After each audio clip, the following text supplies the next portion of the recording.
Are you thinking of launching a side hustle? Do you need some strategies to start stacking coins to invest in establishing your business? Stick around.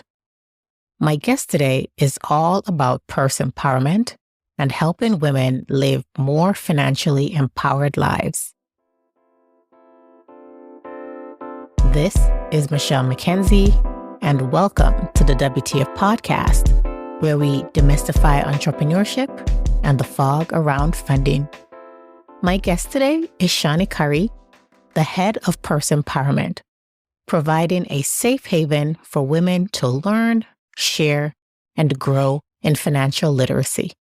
Shani will be sharing the first 5 steps that women should take to get their financial house in order, to start stacking coins, to launch a business, and a checklist to implement and maintain healthy personal finance habits, whether you plan to start a business or not.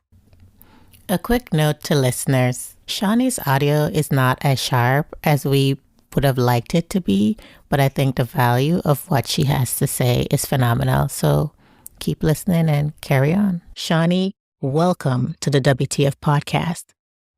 Thanks for having me, Michelle. Thank you. I am so excited to have you here. What motivated you to start Purse Empowerment? I have a huge banking background. I come from the world of banking when Wells Fargo was Wachovia. So I had a great deal of financial understanding from my tenure at the bank.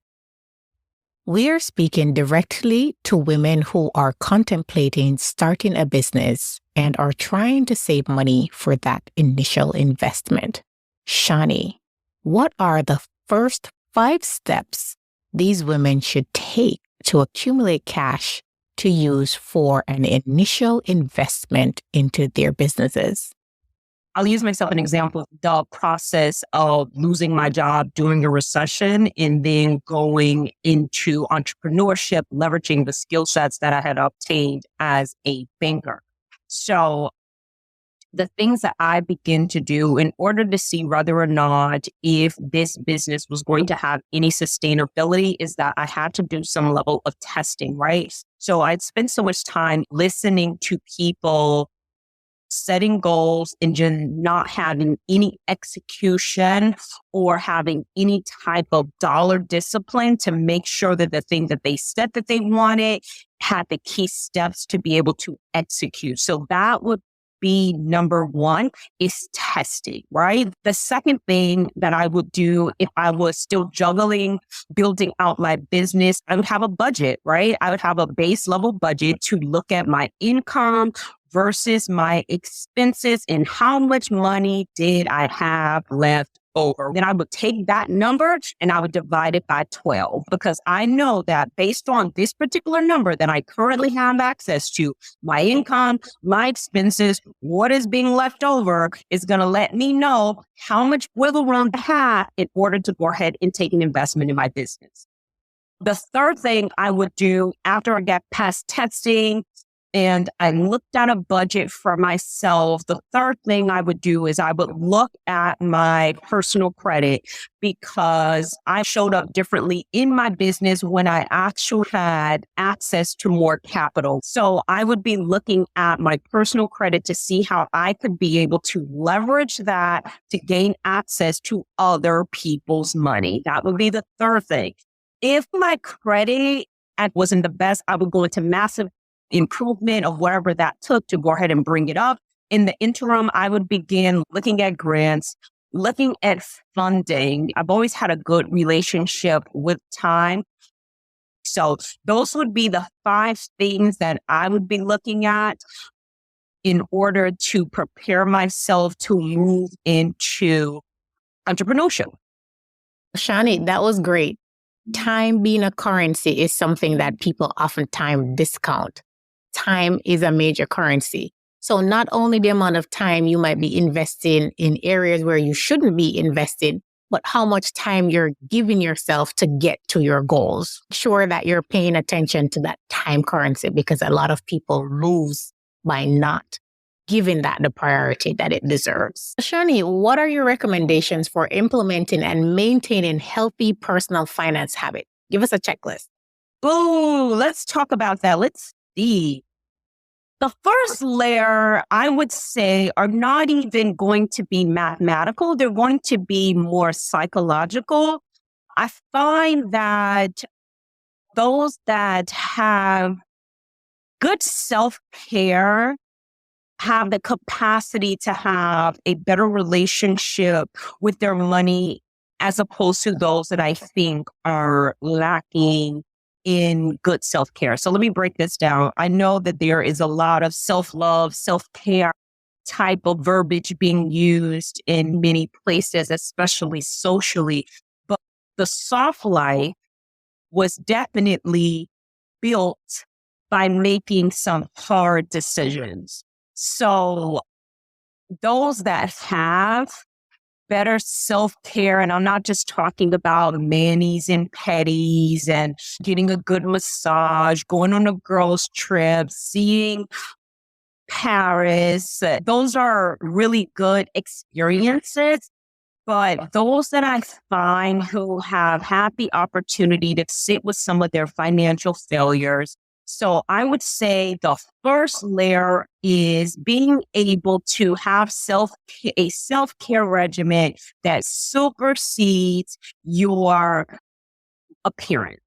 That would be the first layer. If you're going to build a strong financial health, oftentimes I can work with some of my clients and sometimes they're still dealing with like the death of a child, right? They're still dealing with the death of a child and we have to work and walk through some of those emotions and how it impacts their shopping habits and how it impacts how they show up to work. You want to be able to come to yourself when it comes to those type of very emotionally demanding experiences. My business is 10 years old, so I've had the opportunity to really carve out a space where my clients can say, you know what, this is why I financially violate myself. Here's why, Shani. I know I spent X and I said I was going to do this, but here's why I've been doing it. Okay, got it. So once you have that kind of come to Jesus moment with yourself and you're able to deal with yourself, you move on to the second thing. I know people like 12-month goals, but I like 3-month goals. I think if you give yourself too much time to accomplish something, that it tends to loop. If you're honest with yourself, a lot of things can be done in 3 months. If you really focus with minimizing your distractions, you can really carve out something that you are deep proud of within a 90-day period. If you're ready to shut down on distractions and you're ready to really just go hard in every aspect, you could really achieve that in which you desire for yourself. And then what happens when you get to that 90-day desire, especially if you're able to make that type of commitment, in 90 days, you're going to want something else because you're not even the same person that made the goal. Because you've gone through so much of a transformation. And guess what? Now you want something else because you've already mastered the skill set of building 6 figures. Let's say that's what it is that you want. And then you get there and then you're like, gosh, now I want to make 150. And it's not so much that you necessarily need the money, but now you're kind of like addicted to the process of creation, which is why I like to see people flow in. Once you are able to get your survival house in check, you're ready to move into another layer of yourself, which is massively creative than your survival self, at least in my experience anyway. What are 3 personal finance actions that women listening to this podcast can take immediately? Something that you can do immediately. Number 1 would be sit down for 10 minutes with a timer and write a gratitude list. That would be the first thing that I would say that you should do. I often find that people are not doing as bad as they think that they are, which causes them to overconsume because they're overcompensating for things that are not always truly there. So I think if you just sit down for 10 minutes with a blank sheet of paper and you just write about things that you are just thankful for, it will bring you back into everything that you've already had the opportunity to participate in. And you'll also find that while you are focused on your gratitude, you will also be able to see that many of the things on that list are not even related to money. So that's a really good one. The second thing is look at your credit score, right? Look at your credit score. That would be the second thing that you would want to do. And when you look at your credit score, you're going to look at it and you're going to look at those numbers. The lowest possible credit score is a 300. The highest one is a 850. And then you got to ask yourself, what do I want to do with this credit? How do I want to leverage this credit opportunity in front of me? When you look at your scores, you got to see, what can I do with a 600? What can I do with a 680? And if I want to be to the 700s, what do I have to do in order to get there? What are the skills? What are the backs that I need to make? What are the sacrifices, if necessary, that I need to make to get to that next scoring space that you're in? The third thing would be to look at your bank account, right? Open it up. Look at it. I do this with my clients all the time. Open it up.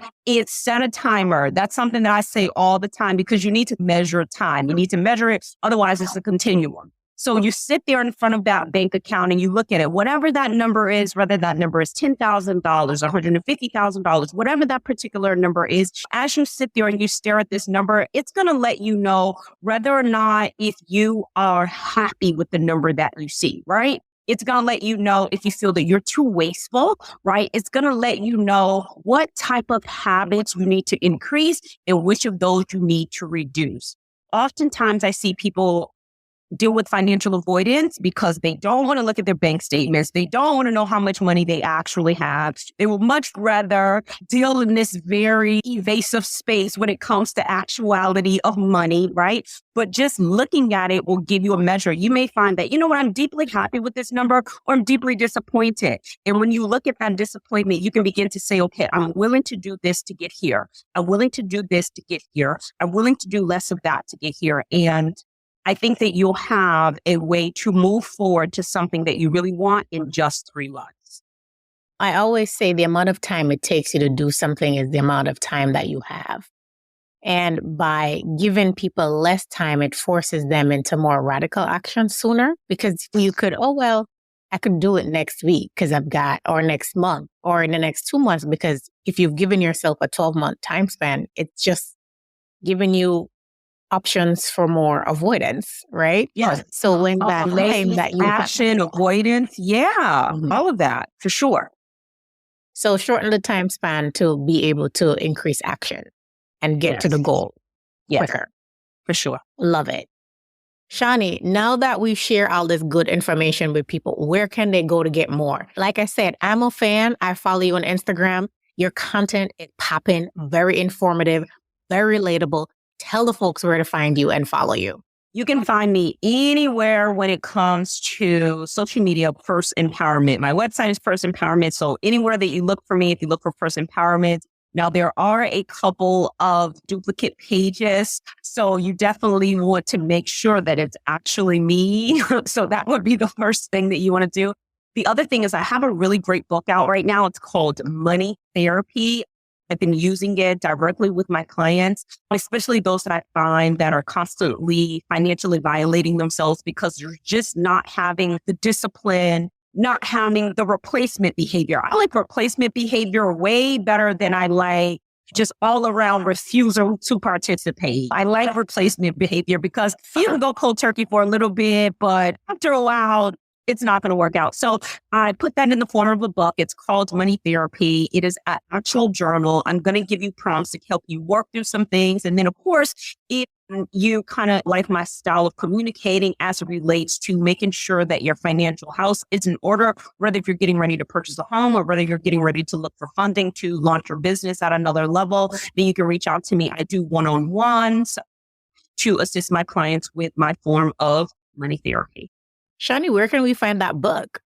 Oh, you can grab my book on my website, Purse Empowerment. Purse Empowerment. You can get it as an ebook or you can get a hard copy. I really like the hard copy. It has a lot of guided 10-minute interval things. If you set a timer, and I'm telling you, you hear this, I use timer with my kids. If you look at my Instagram, you constantly hear me talking about timers. Some of my friends are talking about, Alexa, turn off of this, because Alexa is my friend in terms of holding her accountable for my timer. She be having my back. Okay. And so that's the same thing in terms of a lot of the guided pages that I have inside of the journal, it tells you, okay, sit here for 10 minutes and write out your gratitude. Sit here for 10 minutes and look at your credit report. Time is such a huge commodity. Time is money. It is money. It is the resource that you can Time use. is currency. It's currency. Yep. Time is the first money, right? Time is the first money. So people are always saying that we have the same 24 hours. Well, it really depends on how much money you have, because Oprah Winfrey and Beyonce certainly does not have the same 24 hours that I have, because they are able to leverage other people's skill sets in times that may often well be more valuable than their own. You understand what I'm saying? You're preach on that, because you'll see these things on social media. Well, oh, Beyonce has the same 24. No, she doesn't. Yeah. No, she does not. No. She can leverage other people's 24 hours by paying them to do certain things to free up her time to focus on things that she is uniquely qualified to do and does best. And no one but her can do.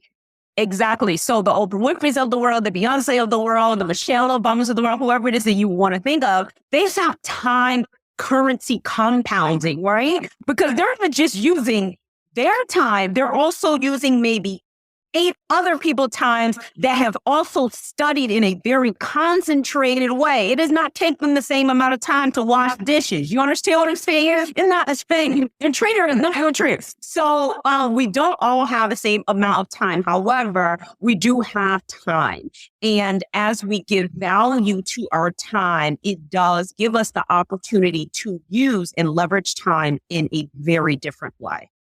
Shani, that's a powerful note to end on. Thank you so much for reminding us about our time currency and how we think about ourselves in terms of what we're able to do. And yes, we do not all have the same 24 hours, but you can make your 24 hours as productive as possible by recognizing that time is currency and holding yourself accountable. And I like the way that you talk about timing yourself to make sure that you are committing to something that, hey, I can get this thing done in this amount of time. Thank you so much. You're welcome so much. And I will make sure that I put links in the show notes. So guys, check out the show notes where you'll find links to where to find Shani, find her book, all of that good stuff. So make sure you pick up that book, because I'm sure she's going to have some great stuff in there that will hold you accountable to doing the things that you know you should be doing. Thank you so much, Shani.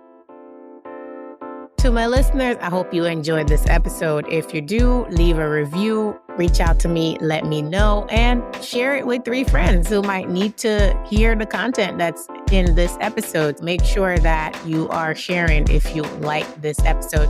Subscribe to the podcast at its home on the Alive Podcast Network, and follow me, your host, on LinkedIn, Michelle J. McKenzie, and follow the show page there, as well as on Instagram at Where's the Funding _podcast.